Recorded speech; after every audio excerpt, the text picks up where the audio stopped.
गोरे भाई बहन सेन राम राम। ఈ రోజు మానవ జాతి శాంతి మార్గాన నడవాలి, శాంతి ద్వారా భక్తి ద్వారా ఒక సన్మార్గాన్ని సూచించి చెడు మార్గాన్ని వదిలి సన్మార్గం ద్వారా అభివృద్ధి పదం వైపు నడవాలి అని ఒక స్ఫూర్తిని నింపి ఈరోజు ఈ దేశంలోనే 15 కోట్ల మంది గిరిజనులకు ఆదర్శప్రాయుడిగా డాక్టర్ బాబాసాహెబ్ అంబేద్కర్ రచన ద్వారా ఇచ్చిన రిజర్వేషన్లనే కాదు, ఒక సామాజిక కట్టుబాటును మనందరికీ బోధించిన సంత్ శ్రీ సేవాలాల్ మహారాజ్ యొక్క జయంతి ఉత్సవాలు అధికారికంగా జరపడం తెలంగాణ రాష్ట్ర ప్రభుత్వ బాధ్యత అని చెప్పి నేను భావిస్తున్నా. తెలంగాణ ఉద్యమంలో, తెలంగాణ రాష్ట్ర ఏర్పాటులో, తెలంగాణ రాష్ట్ర పునర్నిర్మాణంలో మా లంబాడ సోదరుల యొక్క పాత్ర ఎవరు తీసివేయలేనిది, ఎవరు మర్చిపోలేనిది.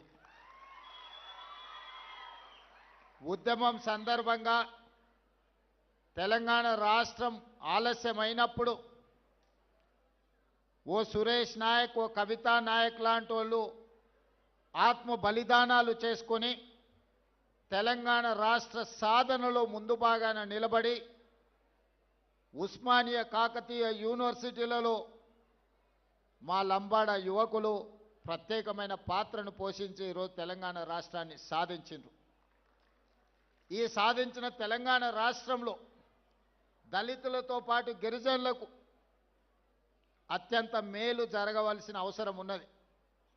ప్రభుత్వం రచించే ప్రణాళికలలో అది సంక్షేమం కావచ్చు, అభివృద్ధి కార్యక్రమాలు కావచ్చు, రాష్ట్ర ప్రభుత్వంలో భాగస్వామ్యం కావచ్చు, ఈ వర్గాలకు సముచితమైన స్థానాన్ని కల్పించడమే కాకుండా సముచితమైన గౌరవాన్ని వాళ్ళకి ఇవ్వవలసిన బాధ్యత ఏర్పడిన ప్రభుత్వాలకు ఉంది అని చెప్పి నేను స్పష్టంగా భావిస్తున్నా.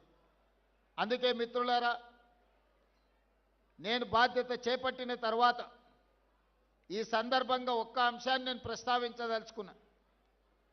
2006 సంవత్సరంలో మొట్టమొదటిసారి జిల్లా పరిషత్ ప్రాదేశిక మెంబర్గా మిడ్జిల్ మండలంలో నేను స్వతంత్ర అభ్యర్థిగా ఎన్నికల బరిలో దిగిన.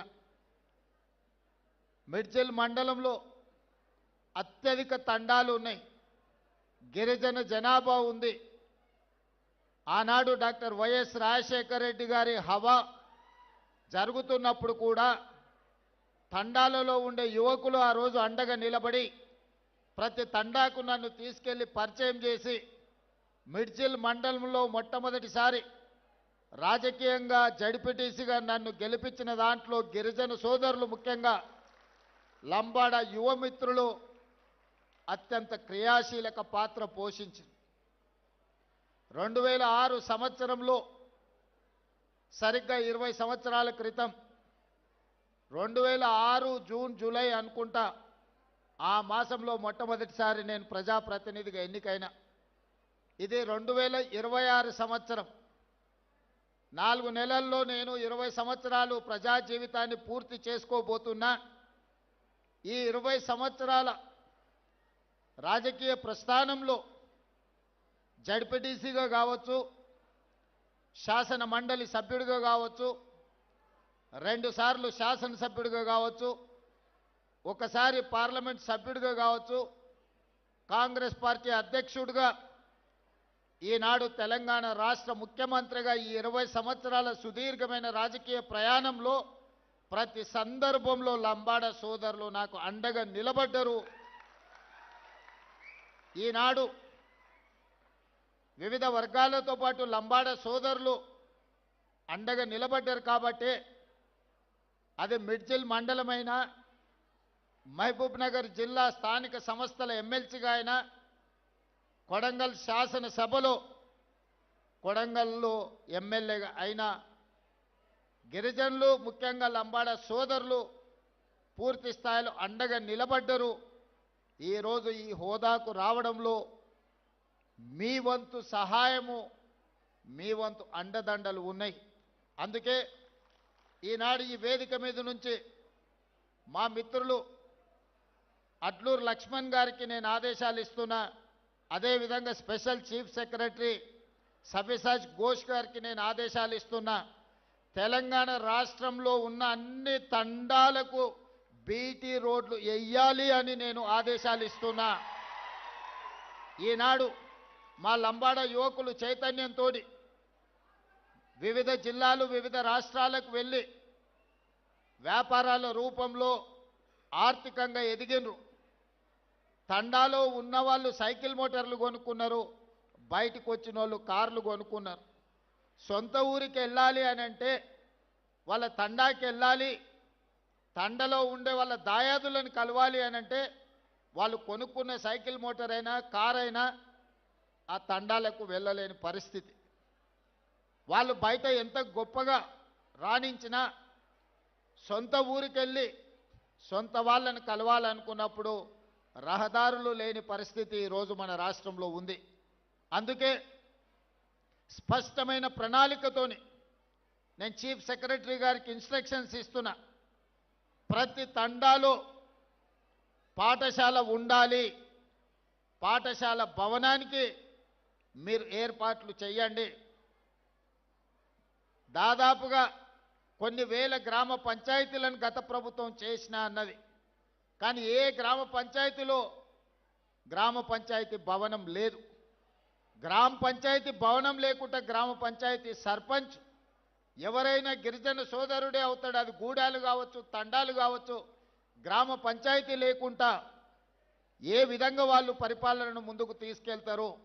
అందుకే గిరిజన గ్రామ పంచాయతీలో రాష్ట్రంలో ఎన్నుంటే అన్ని గ్రామ పంచాయతీ భవనాలు నిర్మించడానికి మీరు ప్రణాళికలు సిద్ధం చేయండి. అదేవిధంగా ఈ గూడాలకు ఈ తండాలకు కనీసం ఒక్కటైనా బీటీ రోడ్డు ఉండాలి. మీకు ఎవరైనా బంధువులు వచ్చినా మీ పిల్లలకి ఎవరైనా పిల్లని ఇవ్వాల్సి వస్తే పిల్లగాన్ని చూడడానికి రావాలంటే ఊరికి రావడానికి దారి లేకపోతే ఇక పిల్లని ఎవరిస్తారా మీకు? అందుకే ఖచ్చితంగా ప్రతి తండాకు రోడ్డు వేసే ప్రణాళికను ఈరోజు తీసుకోవాలి అని చెప్పి మా ట్రైబల్ సెక్రటరీ గారికి ఆదేశాలు ఇస్తున్నా. ఇదే కాదు, తాగడానికి మంచినీళ్ళు, అవసరమైన నీళ్ళ ట్యాంకులు, మిషన్ భగీరథ మీద వేల కోట్లు ఖర్చు పెట్టిన ఆదిలాబాద్ ప్రాంతంలో నేను పర్యటన చేసినప్పుడు చాలా తండాలకు గూడాలకు తాగునీరు ఈ రోజుకు రావడం లేదు. కొన్ని ప్రాంతాలలో కరెంటు కూడా లేదు. ఎందుకంటే ఫారెస్ట్ వాళ్ళు మీకు కరెంటు పోల్స్ వేసి మీ గూడాలకు తండాలకు కరెంటు ఇవ్వనివ్వడం లేదు ఫారెస్ట్ రూల్స్ ప్రకారం. అందుకే అన్ని తండాలలో గూడాలలో కరెంటు లైన్లు వేయడానికి ఎక్కడైతే ఇబ్బంది ఉందో కంప్లీట్గా సోలార్ ద్వారా మీకు కరెంటు ఇచ్చి మీ వ్యవసాయ పంపు సెట్లు, సోలార్ పంపు సెట్లు ఇచ్చి మీరు వ్యవసాయం చేసుకోవడానికి అన్ని రకాల ప్రణాళికలను ఈరోజు సిద్ధం చేస్తున్నాం. ముఖ్యంగా పైలట్ ప్రాజెక్టు కింద ఈరోజు అచ్చంపేట శాసనసభ నియోజకవర్గాన్ని మొత్తం తీసుకున్నాం. 40,000 వ్యవసాయ పంపు సెట్లు ఈరోజు సోలార్ పంపు సెట్లు అక్కడ ఉండే రైతాంగానికి ఇవ్వదలుచుకున్నాం. ప్రధానంగా అందులో గిరిజనులకే అత్యధికంగా ఉపయోగం ఉన్నది. అందుకే ఈనాడు మీ సంక్షేమం కోసం, మీ అభివృద్ధి కోసం, మీ భవిష్యత్ ప్రణాళికల కోసం ఈ రాష్ట్ర ప్రభుత్వం పనిచేస్తున్నది. ఇదే కాదు, ఈరోజు మీరు ఆలోచన చెయ్యండి. ఆనాడు తెలంగాణ రాష్ట్రం వచ్చిన తర్వాత 10 సంవత్సరాలు పేదలకు రేషన్ కార్డు ఇవ్వడానికి కూడా ఆ ప్రభుత్వానికి చేతులు రాలే. కానీ నేను బాధ్యత చేపట్టిన తర్వాత పేదవాడి గుర్తింపు, పేదవాడి గౌరవం, పేదవాడి సంక్షేమమే రేషన్ కార్డు. ఆ గుర్తింపు, గౌరవం, సంక్షేమం ఇవ్వాల్సింది ప్రాథమిక బాధ్యత రాష్ట్ర ప్రభుత్వానిదే. అందుకే లక్షలాది రేషన్ కార్డులు పేదవాళ్లకు అందించిన చరిత్ర, అందులో ముఖ్యంగా లంబాడ సోదరులకి అత్యధికంగా ఈరోజు రేషన్ కార్డులు అందుకునే విధంగా ప్రణాళికలు సిద్ధం చేసి వాళ్ళకి ఇచ్చినాం. రేషన్ కార్డు ఇచ్చి వదిలేయలే. ఇంతకుముందు మా బలరాం నాయక్ గారు చెప్పినట్టు ఆనాడు దొడ్డు బియ్యం ఇచ్చేది. దొడ్డు బియ్యం ఇస్తే మా లంబాడ సోదరులు తీసుకెళ్ళి బర్లకు దాన పెట్టేది. ఎన్నడూ వాళ్ళు తిన్న సందర్భమే లేదు. లేకపోతే రేషన్ షాపోడే బయట నుంచి బయటనే అమ్ముకునేటోడు. అందుకే ఈ విధంగా మాఫియాగా మారి మిల్లర్లు దళారులు దోసుకుంటున్నారు. పేదవాడు ఆత్మ గౌరవంతో బతకాలి అని అంటే సన్న బియ్యం ఇవ్వాలి అని ఈరోజు తెలంగాణ రాష్ట్రంలో 3,17,00,000 మంది పేదలకు సన్న బియ్యం ప్రతి మనిషికి 6 కిలోల బియ్యం ఇస్తున్నాము. ఈరోజు పెద్దలు తినడమే కాకుండా వాళ్ళ సంటి పిల్లలకు కూడా ఈ సన్న బియ్యం వండి ఈరోజు ఆ పిల్లలకు భోజనం పెడుతున్నారు. నేను ఒక గిరిజనుడి ఇంటికి భద్రాచలంలో వెళ్ళి స్వయంగా బియ్యంతో వండితే ఎట్లా ఉంటుందో ఆ గిరిజనుల ఇంట్లో కూర్చొని నేను భోజనం చేసి వచ్చిన. ఎందుకంటే మనం ఇస్తున్న బియ్యం సరైన విధంగా ఉన్నాయా లేవా అని. ఈడ ఇంతమంది మా గిరిజన సోదరులు ఉన్నారు. 90% మీకు అందరికీ సన్న బియ్యం వస్తున్నాయని నేను భావిస్తున్నా. ఈరోజు అందరూ సన్న బియ్యం తింటున్నారు. దీనివల్ల 2 ప్రయోజనాలు. రాష్ట్ర ప్రభుత్వం మీకు సన్న బియ్యం ఇవ్వడం వల్ల సన్న బియ్యం రావడమే కాదు, అంతకుముందు సన్న బియ్యం 60 రూపాయల కేజీ ఉండే మార్కెట్లో ఇవాళ 45 రూపాయలకు తగ్గింది. ఎవరైనా కొనుక్కోవాలన్నా కూడా ధర తగ్గి ఈరోజు పేదలకు సన్న బియ్యం కూడా అందుబాటులోకి వచ్చినాయి.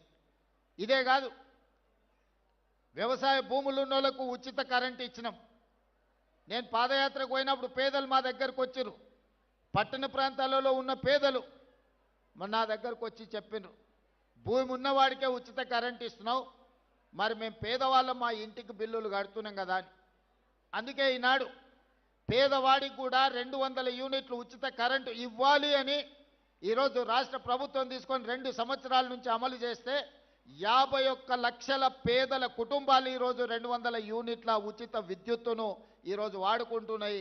ఇక్కడున్న చాలామంది గిరిజన కుటుంబాలు, లంబాడ కుటుంబాలు, దళిత కుటుంబాలు ఈరోజు 200 యూనిట్ల ఉచిత విద్యుత్తును గ్రామాలలోనే కాదు పట్టణాలలో కూడా ఇవాళ మీ కరెంటు బిల్లులు మిగులుతున్నాయి. ఈరోజు ఈ విధంగా పేదలకు, ముఖ్యంగా మా ఆడపడుచులకు, గతంలో అమ్మగారింటికి వెళ్ళాలన్నా, అమ్మవారిని దర్శించుకోవాలన్నా ఇంటాయనను లేకపోతే కన్న కొడుకు దగ్గర చేయి ఆపే పరిస్థితి. వాళ్ళు దసరా పండుగకు అడిగితే ఉగాదికి వదిలే ఏం తొందర ఉంది, ఏం మునిగిపోతుంది అని అంటే బాధపడేటోళ్ళు. అరే అమ్మని చూసొద్దామంటే బస్ కిరాయి లేని పరిస్థితులు అని. కానీ ఇవాళ ఈ 2 సంవత్సరాల డిసెంబర్ 9, 2023 నాడు మొదలుపెట్టినాం. 2 సంవత్సరాల 2 నెలలు పూర్తయింది. 9,000 కోట్ల రూపాయలు ఈరోజు ఆడపడుచులకు ఆర్టీసీలో ఉచిత బస్సు ప్రయాణానికి రాష్ట్ర ప్రభుత్వం ఖర్చు పెట్టింది. ఇక్కడ ఉన్న మా ఆడపడుచులందరూ, మీరు ఉద్యోగులు కావచ్చు, విద్యార్థులు కావచ్చు, లేదా సామాన్యమైన మహిళా గృహిణులు కావచ్చు, ఎక్కడైనా ఎప్పుడైనా ఎవరైనా ₹1 బస్ కిరాయి మిమ్మల్ని అడిగినరా? ప్రారంభించిన రోజు నేను చెప్పిన, నేను ఎక్కడికో వెళ్తే ఒక అక్క వచ్చి అయ్యా బస్ ఎక్కితే కిరాయి అడిగితే ఏం చేయాలని. ఏం లేదమ్మా, నా ఫోటో జేబులో పెట్టుకో, సూపి మా తమ్ముడు పట్నంలో ఉంటాడు, కిరాయి పైసలు ఆయన ఇస్తాడు తెచ్చుకోపో అని. ఏడ కూడా మీరు చెయ్యి అడ్డం పెట్టే బస్ ఆపుతున్నారు, మీ దిగుతున్న కాడ దించుతున్నారు. ఇవాళ కొన్ని కోట్లాది ప్రయాణాలు మా ఆడపడుచులు ఈరోజు ఉచితంగా బస్సు ప్రయాణం చేస్తున్నారు. ఇదేగా స్వయం సహాయక సంఘాలతోటి ఈరోజు మీరు బస్సులో ఉచిత ప్రయాణమే కాదు, ఈ సంఘాలకు 1000 బస్సులు ఇచ్చి మీరే ఆర్టీసీకి బస్సులను పెట్టేటట్టు ఆర్టీసీ యజమానులను ఆడపడుచులను చేసినాము. సహాయక సంఘాలలో ఉన్న మహిళలకు ఈరోజు ఉపయోగం అయింది. సోలార్ బిజినెస్ అంటే, సోలార్ విద్యుత్ ఉత్పత్తి అంటే ఒకప్పుడు అదానీ అంబానీల గురించి చర్చించేది. ఈరోజు తెలంగాణలో ఉన్న ఆడపడుచులకు 1000 మెగావాట్ల సోలార్ విద్యుత్ ఉత్పత్తి చేసే వ్యాపారాన్ని ఈరోజు ఆడపడుచులకు అందించినాం. అందులో గిరిజనులకు ప్రధానంగా ప్రయోజనం జరిగింది. ఇదే కాదు, హైటెక్ సిటీ అంటే ఇన్ఫోసిసో, మైక్రోసాఫ్టో, విప్రోనో ఇంకో పెద్ద పెద్ద సాఫ్ట్వేర్ కంపెనీలు అనుకున్నారు. కానీ ఆ పక్కనే 3.5 ఎకరాలు 1000 కోట్ల రూపాయల విలువైన భూమి ఈరోజు మహిళా సంఘాలకు ఇచ్చి ఇందిరా మహిళా శక్తి బజార్ అని చెప్పి ఈరోజు పెద్ద పెద్ద సంస్థలు అక్కడికి వచ్చి వాళ్ళు ఉత్పత్తి చేసే వస్తువులను కొనుక్కోవడానికి ఈరోజు మహిళలకు అందుబాటులోకి తీసుకొచ్చినాం. ఒకటొకటిగా పరిష్కరించుకుంటూ వస్తున్నాం. హాస్టళ్లలో ఆనాడు భోజనం ఏ విధంగా ఉండే, ఈరోజు 40% ఈరోజు మీకు ఛార్జెస్ మెస్ ఛార్జెస్ పెంచి కాస్మెటిక్ ఛార్జెస్ ఆనాడు ఎప్పుడు ఇచ్చేదో కూడా తెలీదు. ఇప్పుడు గ్రీన్ ఛానల్ చేసి 200% కాస్మెటిక్ ఛార్జెస్ 21 సంవత్సరాల తర్వాత ఈ ప్రభుత్వంలో పెంచి మా ఆడపడుచుల కాస్మెటిక్ ఛార్జెస్ మా పిల్లలకు చదువుకునే వాళ్లకు ఇంటి దగ్గర అమ్మను నాయనను అడగాల్సిన పని లేదు. సబ్బు కోసమో చిన్న చిన్న పౌడర్ కోసమో కూడా తల్లిదండ్రుల మీద ఆధారపడే పరిస్థితి ఉండే. అందుకే 200% కాస్మెటిక్ ఛార్జెస్ పెంచి ఈరోజు ఆడపిల్లల యొక్క ఆత్మగౌరవాన్ని నిలబెట్టడానికి మన ప్రభుత్వం ప్రయత్నం చేస్తున్నది. ఇదే కాదు, చదువుకున్న పిల్లలు 2011లో గ్రూప్ 1 పరీక్షలు నిర్వహిస్తే 2024 వరకు 15 సంవత్సరాలు మళ్ళీ పరీక్షలు పెట్టలే. మనం వచ్చిన తర్వాతనే గ్రూప్ 1 నోటిఫికేషన్ ఇచ్చి ఇప్పుడే మా రాములు నాయక్ చెప్తున్న మా మేనకోడలు డిఎస్పీ అయిందని. ఈరోజు 563 మంది గ్రూప్ 1 ఉద్యోగస్తులను పరీక్షలు నిర్వహించి ఫలితాలు ఇస్తే ఈ పేదలకు ఉద్యోగాలు వస్తే ప్రశ్నించే గొంతు వస్తుందని దాని మీద అక్రమ కేసులు వేసి హైకోర్టులో అడ్డమైన ఆర్డర్లు తెస్తే బలమైన వాదనలు వినిపించి డివిజన్ కోర్టులో డివిజన్ బెంచ్లో ఈరోజు పేదలకు అనుకూలమైన తీర్పు వచ్చింది. 563 మంది గ్రూప్ 1 ఆఫీసర్లు ఇవాళ ఆర్డీఓలు డిఎస్పీలుగా అత్యంత కీలకమైన ఉద్యోగాలు. నేను మొత్తం లిస్టు చూసిన ఎస్సీ ఎస్టీ బీసీలకు మైనారిటీలకు ఎన్ని వచ్చినాయంటే 87% ఎస్సీ ఎస్టీ బీసీ మైనారిటీలు ఈ 563 మందిలో సెలెక్ట్ అయినరు. 87% ఈరోజు ఆ రిక్రూట్మెంట్స్తోని పేదలకు లాభం వచ్చింది. Group 2, group 3, group 4 teachers recruitment, doctors recruitment, nursing recruitment, ఈ విధంగా 70,000 ప్రభుత్వ ఉద్యోగాలు ఈ 2 సంవత్సరాలలో ఇచ్చినాం. దాదాపుగా 70,000ల్లో 85% పైగా ఎస్సీ ఎస్టీ బీసీ మైనారిటీలకు ప్రభుత్వ ఉద్యోగాలు ఇచ్చినాము. ఒక్కొక్కరి పేరు ఒక్కొక్క ఊరు వివరాలు ఇస్తా. ఎవరికైనా అనుమానం ఉంటే ఇక్కడున్న చదువుకున్న అధికారులతో పాటు ఎవరైనా నేను చెప్తున్న వివరాల మీద అనుమానం ఉంటే ప్రభుత్వం అధికారికంగా లెక్కలు ఇస్తుంది. మీరు లెక్కబెట్టి చూడండి. ఈ ప్రభుత్వం పేదల కోసం పనిచేస్తుంది. ఈ ప్రభుత్వం పేదల అభివృద్ధి కోసం పనిచేస్తుంది. ఒకప్పుడు భూములుండే. ఇందిరాగాంధీ గారు అగ్రికల్చర్ సీలింగ్ యాక్ట్ తీసుకొచ్చి ఇందిరాగాంధీ గారు లంబాడ సోదరులకి ఎస్టీ రిజర్వేషన్లు ఇచ్చింది. ఇందిరాగాంధీ తెచ్చిన అగ్రికల్చర్ సీలింగ్ యాక్ట్ ప్రకారం జాగీర్దారుల దగ్గర, జమీందారుల దగ్గర, భూస్వాముల దగ్గర ఉన్న లక్షలాది ఎకరాల భూములను తీసుకొని 25 లక్షల ఎకరాలను అసైన్మెంట్ పట్టాల రూపంలో ఎస్సీ ఎస్టీలకు భూ పంపకాలు జరిగినాయి. ఈనాడిగా పంచడానికి భూమి మిగలలే. మా యువకులు మా ఆడపిల్లలు జాగ్రత్తగా వినాలి. ఆ పైన ఉన్న వాళ్ళు కూడా మీ తల్లిదండ్రులు మీ తాతలు వ్యవసాయాన్ని నమ్ముకున్నారు. మీ తల్లిదండ్రులు మీ తాతలు తండాలలో గూడాలలో పేదరికాన్ని అనుభవించారు. మీ తల్లిదండ్రులకు ఇందిరాగాంధీ గారు తీసుకొచ్చిన చట్టం ద్వారా ఇందిరమ్మ ఇండ్లు పక్కా ఇండ్లు అన్నప్పుడు మీ గూడాలలో తండాలలో పక్కా ఇండ్లు వచ్చినాయి. మీకు భూమి లేదన్నప్పుడు, ఆత్మగౌరవం లేదనుకున్నప్పుడు అసైన్మెంట్ పట్టాల రూపంలో మీకు భూములు ఇచ్చి మీ ఆత్మగౌరవాన్ని ఇందిరాగాంధీ గారిని నిలబెట్టినరు. ఇవాళ లంబాడ సోదరులు వాళ్ళ సొంత తల్లిదండ్రులది లేకపోతే తాత ముత్తాతల్ని ఇంట్లో ఫోటో పెట్టుకున్నా పెట్టుకోకపోయినా చాలామంది లంబాడ సోదరులు ఇండ్లలో పోతే ఇందిరాగాంధీ ఫోటో కనిపిస్తుంది. మా రవీంద్ర నాయక్ గారికి తెలుసు, నేను చూసిన. కానీ ఆనాడు ఇందిరాగాంధీ ఇచ్చినట్టు ఇవాళ మీకు భూములు ఇవ్వడానికి ప్రభుత్వం దగ్గర లేవు. ఇవాళ దళితులకు గిరిజనులకు నా సూచన ఒక్కటే. ఆనాడు ఉన్న పరిస్థితుల్లో కాంగ్రెస్ పార్టీ సంక్షేమము అభివృద్ధిలో ఒక విధానాన్ని తీసుకున్నది. ఆ శకం ముగిసింది. ఇవాళ నిజంగా నాకు మీకు భూములు ఇవ్వాలన్నా ఈ ప్రభుత్వం దగ్గర భూములు అందుబాటులో లేవు. ఇక మీరు భూముల గురించి ప్రభుత్వం ఇచ్చే ఏదో సంక్షేమం గురించి ఆలోచన చేయకండి. ఈ ప్రభుత్వం మీకు చదువు ఇవ్వదలుచుకున్నది. ఈ ప్రభుత్వం మీకు సంక్షేమం కాదు, సంక్షేమంతో పాటు మీకు చదువు ఇవ్వదలుచుకున్నది. నా సూచన ఒక్కటే, ఇక్కడికి వచ్చిన పిల్లలందరికీ చదువుకోండి, బాగా చదువుకోండి. చదువుకోవడానికి ఏం కావాలనో నన్ను అడగండి. మీరు డాక్టర్లు అవుతారా, మీరు ఇంజనీర్లు అవుతారా, మీరు ఐఏఎస్లు అవుతారా, మీరు ఐపీఎస్లు అవుతారా, మీరు ప్రొఫెసర్లు అవుతారా, ఈ దేశాన్ని మీరు ఏలడానికి ఏమవుతారో చెప్పండి, నేను మద్దతు ఇస్తా. మేమేమీ చేయం, ఇంటి దగ్గర ఉంటాం, మాకేదన్నా భూమి సార్, లేకపోతే మాకేదో చిన్న చిన్న వ్యాపారాలు చేసుకుంటాం అనేది వదలండి. లంబాడ సోదరులలో చైతన్యం ఉంది. లంబాడ సోదరులకు ప్రపంచం గురించిన అవగాహన ఉన్నది. నేను చెప్పేది ఒక్కటే, యుక్త వయసులో తప్పుదారి పడితే జీవితకాలం బాధపడతారు, మీ తల్లిదండ్రులకు భారం అవుతారు. కానీ ఈ వయసులో కష్టపడితే, ఈ వయసులో మీరు చదువుకొని, చాలామంది ఈడ ముందు వరుసలో అధికారులు ఉన్నారు, అధికారులు ఎవరున్నా గుర్తించి వాళ్లకు వివిధ శాఖలలో కీలకమైన హోదాలు ఇచ్చిన. ఎందుకంటే ఆ స్ఫూర్తి మీకు రావాలి. అరే మా వాడు ఈఎన్సీ అయిండు, మా వాడు సింగరేణికి సిఎండి అయిండు, మా వాడు ట్రైకార్కి చైర్మన్ అయిండు, లేకపోతే మా వాడు వివిధ కార్పొరేషన్లకు చైర్మన్లు అయినరు, మా వాళ్ళు ఎమ్మెల్సీ అయినరు, ఎంపీ అయినరు అంటే చదువుకోవడం వల్ల ఈ అవకాశం వచ్చిందని భవిష్యత్ తరాలకు, ఈ యువతరానికి అవగాహన ఉండాలి అని చెప్పి మీ వాళ్లకు వివిధ అత్యంత కీలకమైన హోదాలు నేను ఇచ్చిన. అందుకే భూముల గురించి, అందించే తాత్కాలిక సంక్షేమం గురించి ఆలోచన చేయకండి. మీరు భవిష్యత్తును నిర్దిష్టంగా నిర్ణయించుకోండి. మీరు డాక్టర్ అవ్వాలనుకుంటున్నారా, మీరు ఇంజనీర్ అవ్వాలనుకుంటున్నారా, మీరు లాయర్ అవ్వాలనుకుంటున్నారా, మీరు ప్రొఫెసర్ అవ్వాలనుకుంటున్నారా, ఒక గొప్ప చార్టెడ్ అకౌంటెంట్ కావాలనుకుంటున్నారా, లేకపోతే సినిమా రంగంలో రాములు నాయక్ గారు చెప్పినట్టు గొప్ప టాలెంటెడ్ మంగ్లీలు కాదలుచుకుంటున్నారా, మీరు ఆలోచన చేసుకొని మీరు ప్రొఫెషన్ ఎన్నుకోండి. డైరెక్షన్లెస్గా ఉండకండి, నిర్దిష్టమైన ప్రణాళికను పెట్టుకోండి. దానికోసం ఈ ప్రభుత్వం 100% అండగా నిలబడుతుంది. గత ప్రభుత్వాలు చెప్పినాయి మేము ఎస్టీ హాస్టల్ ఇచ్చినాం, ఎస్సీ హాస్టల్ ఇచ్చినామని, కానీ ఎక్కడైనా ఉండడానికి ఏదైనా వసతి గూడు ఏర్పాటు చేసిండ్రా? కాగితం మీద ఆదేశం ఇస్తే సరిపోదు.